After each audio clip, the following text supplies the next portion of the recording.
ላይ እንገኛለን። ሰላም ጤና ይስጥልን። የተወደዳችሁና የተከበራችሁ የኢትዮስ ሚዲያ ቤተሰቦች እንደምን አላችሁ?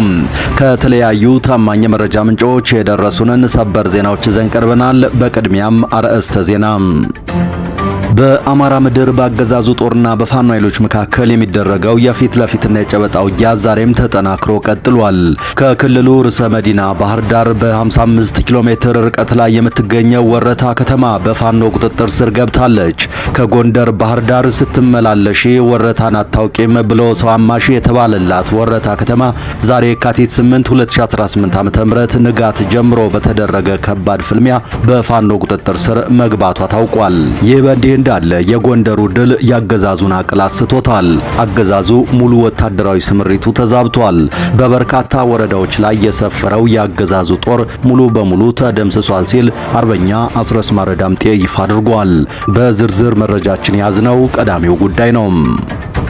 የብልጽግናው አገዛዝና የኤርትራ ጉዳይ ከመቼውም ጊዜ በላይ መጦዙ ተነገረ። አንድ የኢትዮጵያ አገዛዝ መከላከያ ከፍተኛ አዛዥ ለአፍሪካ ሪፖርት እንደገለጹት የኤርትራ ጦር ከድንበር አካባቢዎች አልፎ በትግራይ ክልል ወሳኝና ስትራቴጂካዊ ስፍራዎችን ተቆጣጥሯል።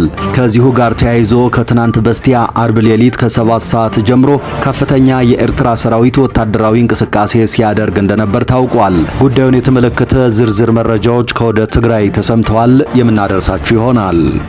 36ኛው የፈንቅል ኦፕሬሽን በታሪካዊቷ ምጽዋ ከተማ በታላቅ ድምቀት ተከብሯል። የቀይ ባህር እንቁ በሆነችው በወደቧ ከተማ ምጽዋ 36ኛው የፈንቅል ኦፕሬሽን በታላቅ ድምቀትና በተለየ ድባብ ተከብሮ መዋሉ ተነግሯል። ትናንት ከቀትር በኋላ በነበረው መርሃ ግብር የምጽዋን ሰማይና ባህር ባናወጠ ታላቅ ሀገራዊ ስሜት የኤርትራ የባህር ኃይል አባላት ያሳዩት ወታደራዊ ሰልፍና ትርኢት የብዙዎችን ቀልብ የሳበ ሆኗል።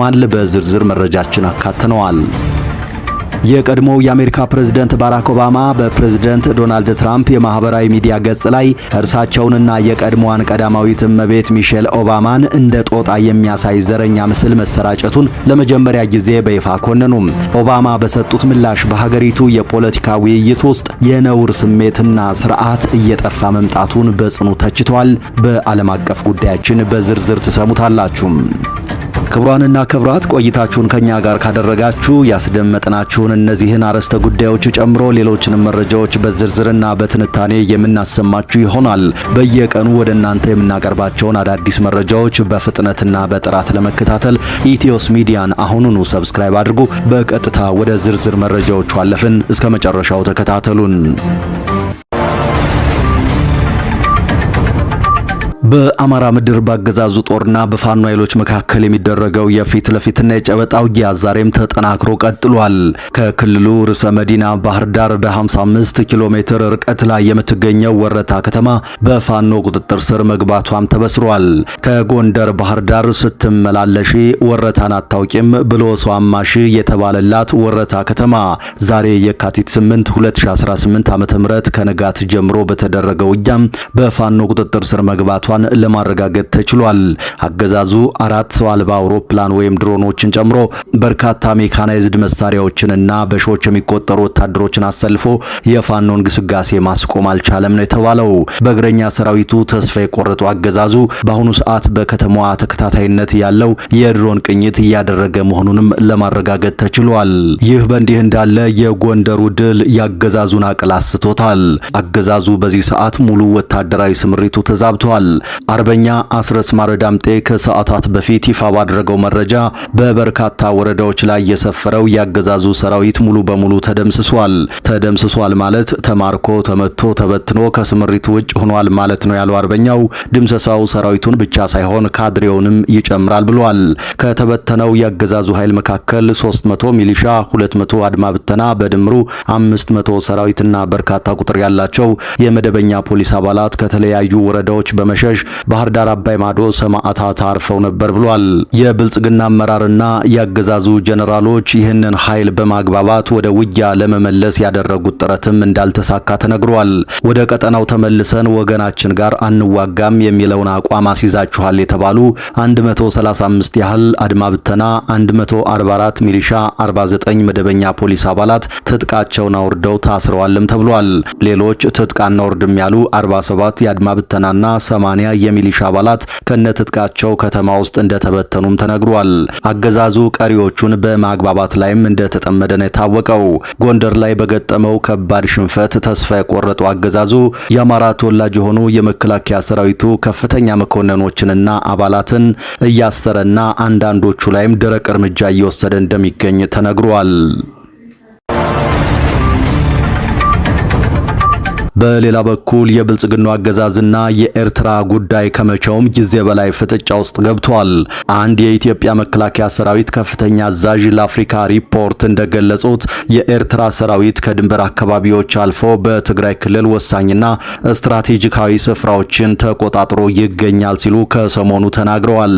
ከዚሁ ጋር ተያይዞ ከትናንት በስቲያ አርብ ሌሊት ከ7 ሰዓት ጀምሮ ከፍተኛ የኤርትራ ሰራዊት ወታደራዊ እንቅስቃሴ ሲያደርግ እንደነበር ታውቋል።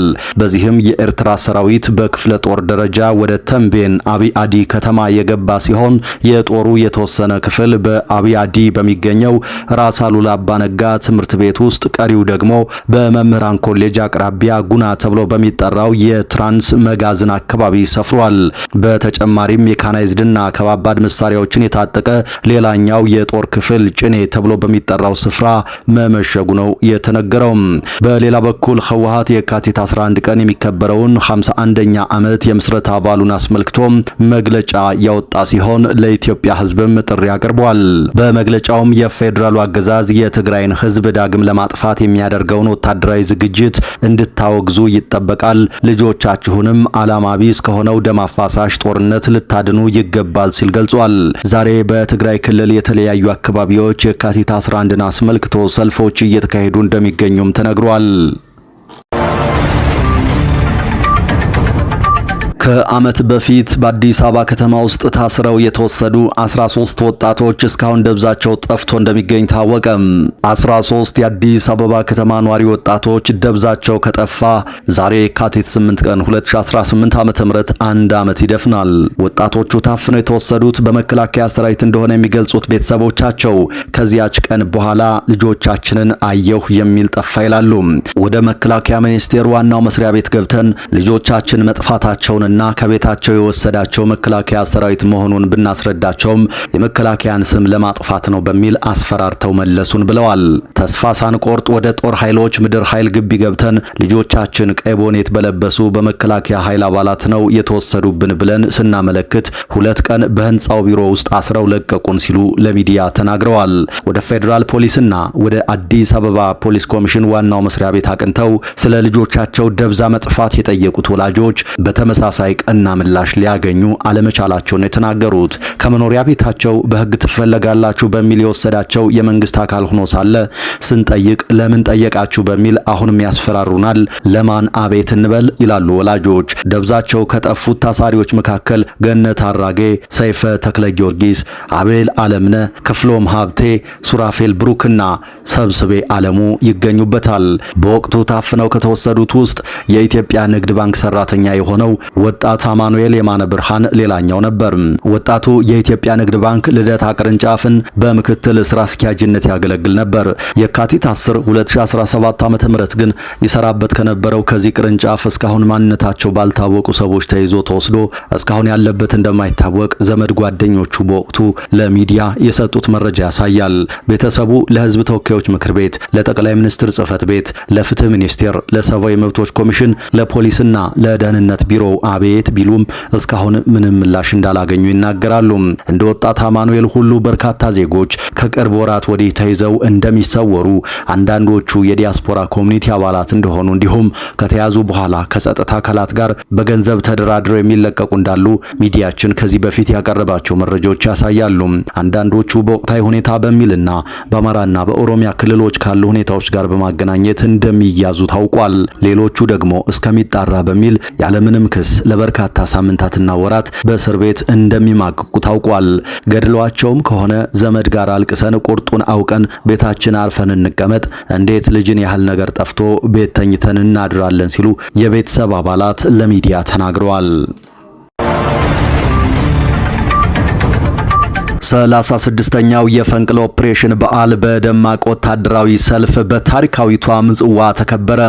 የቀይ ባህር እንቁ በሆነችው የወደቧ ምጽዋ ከተማ 36ኛው የፈንቅል ኦፕሬሽን መታሰቢያ በዓል በደማቅና በተለየ ድባብ ተከብሮ መዋሉ ታውቋል። ከቀትር በኋላ በነበረው መርሃ ግብር የምጽዋን ሰማይና ባህር ባናወጠ ታላቅ ሀገራዊ ስሜት የኤርትራ የባህር ኃይል አባላት ያሳዩት ወታደራዊ ሰልፍና ትርኢት የብዙዎችን ቀልብ የሳበ ሆኗል። የጀግንነት ተምሳሌት የሆኑት የባህር ኃይል አባላት በታላቅ የሞራል ልዕልናና በወታደራዊ ዲሲፕሊን ታጅበው ያደረጉት ሰልፍ የከተማዋን ድባብ ቀይሮታል።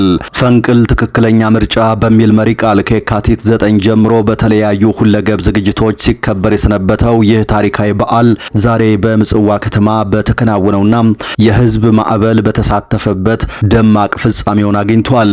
በዓሉን ምክንያት በማድረግ የተዘጋጁት ባህላዊ ትርኢቶችና ወታደራዊ የክብር ሰልፎች የዕለቱን ታሪካዊ ፋይዳ በጎላ መልኩ ያንጸባረቁ ሲሆን የአካባቢው ነዋሪዎችና እንግዶችም በከፍተኛ ተነሳሽነት በዓሉን ሲታደሙ ታይተዋል። ከዚህ ቀደም በኢትዮጵያ ኦርቶዶክስ ተዋሕዶ ቤተክርስቲያን ውስጥ በነበራት የአገልግሎት ዘመን ትልቅ ዝናን ያተረፈችው ዘማሪት ዘርፌ ከበደ ስለ እምነት ለውጥና አጋጣሚ ስላለችው ፈተና የሰጠችው ዝርዝር ቃለ ምልልስ በአማንያንና በቤተክርስቲያኗ ደጋፊዎች ዘንድ ሰፊ መነጋገሪያ ሆኗል። ዘርፌ በሰጠችው መግለጫ ቀደም ሲል መዳን በኦርቶዶክስ እምነት ብቻ እንደሆነ ታምን እንደነበር አስታውሳ አሁን ግን መጽሐፍ ቅዱስን መሰረት በማድረግ መዳን የሚገኘው በኢየሱስ ክርስቶስ ቤዛነት ብቻ ነው የሚል ጽኑ አቋም መያዟን ይፋ አድርጋለች። ዘማሪት ዘርፌ ይህንን አዲስ ግንዛቤ ይዛ በአገልግሎት ላይ በነበረችበት ወቅት ጴንጤ ሆንሽ እንዴ የሚል ወቀሳና ከፍተኛ መገለል ይደርስባት እንደነበር ገልጻለች። በተለይም በናዝሬት ሥላሴ ቤተክርስቲያን በነበራት ቆይታ ወቅት የግድያ ዛቻዎችን የያዙ ወረቀቶች ይደርሷት እንደነበር፣ በአካል የድንጋይ ጥቃት እንደደረሰባትና ምራቅ እንደተተፋባት በመግለጽ ደረሰብኝ ያለችውን መራራ ስደት በዝርዝር አስረድታለች። ይህ ምስክርነት ይፋ መሆኑን ተከትሎ በቤተክርስቲያኗ ደጋፊዎች ዘንድ ሁለት አይነት ተቃራኒ ምላሾች እየተሰሙ ይገኛሉ። በአንድ በኩል ዘማሪቷ የቤተክርስቲያኗን መሰረታዊ አስተምህሮና የቅዱሳን አማላጅነትን ክዳለች የሚሉ ወገኖች ውግዘቱን እንደሚደግፉና ድርጊቷን እንደ ክህደት እንደሚመለከቱት በስፋት እየገለጹ ነው። በሌላ በኩል ደግሞ ዘማሪቷ በቤተክርስቲያን ቅጽር ግቢ ውስጥ ደረሰብኝ ያለችው አካላዊ ጥቃትና ዛቻ ክርስትናን የማይወክልና ተቀባይነት የሌለው ተግባር መሆኑን በመጥቀስ በሐሳብ ልዩነት ላይ የሚፈጸሙ መሰል ጥቃቶችን የሚያወግዙ ወገኖችም ቁጥራቸው ቀላል አይደለም። እናንተስ ስለ ዘርፌ ምን ትላላችሁ? ሐሳባችሁን ኮሜንት ላይ አስፍሩልን። የቀድሞው የአሜሪካ ፕሬዝዳንት ባራክ ኦባማ በፕሬዝዳንት ዶናልድ ትራምፕ የማህበራዊ ሚዲያ ገጽ ላይ እርሳቸውንና የቀድሞዋን ቀዳማዊት እመቤት ሚሼል ኦባማን እንደ ጦጣ የሚያሳይ ዘረኛ ምስል መሰራጨቱን ለመጀመሪያ ጊዜ በይፋ ኮነኑ። ኦባማ በሰጡት ምላሽ በሀገሪቱ የፖለቲካ ውይይት ውስጥ የነውር ስሜትና ስርዓት እየጠፋ መምጣቱን በጽኑ ተችተዋል። ባለፈው የካቲት 5 ቀን በትራምፕ የትሩዝ ሶሻል ገጽ ላይ በተጋራ የ1 ደቂቃ ቪዲዮ ውስጥ የአሜሪካ የመጀመሪያው ጥቁር ፕሬዝዳንትና ቀዳማዊት እመቤት የነበሩት ኦባማዎች ፊታቸው በጦጣ አካል ላይ ተደርጎ ለአንድ ሰከንድ ያህል ታይቷል። ድርጊቱ በወቅቱ በሁሉም የፖለቲካ ወገኖች ዘንድ ከፍተኛ ተቃውሞ ቀስቅሶ የነበረ ሲሆን ዋይት ሃውስ መጀመሪያ ላይ ተቃውሞውን ሐሰተኛ ቁጣ በሚል ውድቅ ለማድረግ ቢሞክርም በኋላ ግን ድርጊቱ በሰራተኛ ስህተት የተፈጸመ መሆኑን ገልጾ ምስሉን ከገጹ ላይ አንስቶታል። ኦባማ ከፖለቲካ ተንታኙ ብሪያን ታይለር ጋር በነበራቸው ቃለ ምልልስ ትራምፕን በስም ባይጠሩም አብዛኛው አሜሪካዊ እንዲህ ያለውን ድርጊት እጅግ አሳሳቢ ሆኖ እንደሚያገኘው ገልጸዋል። በማህበራዊ ሚዲያና በቴሌቪዥን የሚታየውን ሁኔታ የቀልድ ትርኢት ሲሉ የጠሩት ኦባማ ቀደም ሲል ለቢሮው ክብርና ስርዓት ሊኖራቸው ይገባል ተብለው በሚታሰቡ ሰዎች ዘንድ አሁን ላይ ምንም አይነት የነውር ስሜት አለመኖሩ ድርጊቱን ይበልጥ አደገኛ እንደሚያደርገው አስረድተዋል። ኦባማ በመጨረሻም የፖለቲካ ውይይቱ ቀደም ሲል ታይቶ በማያውቅ ደረጃ ወደ ጭካኔ ዝቅ ማለቱ አሳዛኝ መሆኑን ጠቁመዋል። ቻይና በአፍሪካ ፖለቲካና ኢኮኖሚ ላይ አዲስና ወሳኝ ካርድ መዘዘች። ሌባ እስኪያዝ ንጉስ ነው የሚለውን የኢራናውያን ብሂል የምትከተል የሚመስለው የቤጂንግ አስተዳደር ከቅርብ ጊዜ ወዲህ በአፍሪካ ምድር እየታየ ያለውን የኃይል ሚዛን መዛባት በንስር አይኗ ስትመለከት ቆይታለች። ዛሬ ግን ዝምታዋን ሰብራ ዓለምን ያስገረመ መግለጫ አውጥታለች። መልእክቱ ግልጽ ነው። አፍሪካውያን የትም ብትሄዱ ዞሮ መግቢያችሁ እኔው ጋር ነው የሚል አንድምታ አለው። በተለይም ሀገራችን ኢትዮጵያ ከገባችበት የኢኮኖሚ አዘቅት እንድትወጣ ቤጂንግ በቢሊዮኖች የሚቆጠር ዶላር ኢንቨስት በማድረግ ስትደግፋት መቆየቷ ይታወቃል። ይሁንና ኢትዮጵያ ያለባት ዕዳ ተከፍሎ ሳያልቅ ፊቷን ወደ ተባበሩት አረብ ኤሚሬትስ ማዞሯ ለቻይና የንቀት መልእክት ያስተላለፈ ከመምሰሉም በላይ ጉዳዩ ቻይናን በእጅጉ ያስቆጣት ይመስላል። ቻይና በዓለማችን ላይ ብዙ ኤምባሲዎችን በመክፈትና ከእያንዳንዱ ሀገር ጋር ጠንካራ የኢኮኖሚ ትስስር በመፍጠር ተወዳዳሪ የላትም። በሌላ በኩል የተባበሩት አረብ ኤሚሬትስ ከ2006 ጀምሮ የኢኮኖሚ ጡንቻዋን በመጠቀም በአፍሪካ አራተኛዋ ትልቅ ኢንቨስተር ለመሆን በቅታለች። ቻይና ከሀገራችን ጋር ያላት ግንኙነት በልማትና በኢኮኖሚ ላይ ብቻ ያተኮረ ሲሆን በሀገራት የውስጥ የፖለቲካ ጉዳይና ግጭት ውስጥ እጇን አታስገባም። ኢማራት በተቃራኒው በተለያዩ ሀገራት የውስጥ ጉዳይ ጣልቃ በመግባት ከታጠቁ ኃይሎች ጋር በማበርና የፖለቲካ ሴራዎችን በመፈብረክ ጥቅሟን ለማስጠበቅ ትሞክራለች የሚል ወቀሳ ይቀርብባታል። የኢማራትን ተጽዕኖ ለመግታትና የአፍሪካን ልብ መልሶ ለማሸነፍ ቻይና ዛሬ በአዲስ አበባ የአፍሪካ ህብረት ጉባኤ ላይ ያልተጠበቀ ሰበር ዜና አሰምታለች።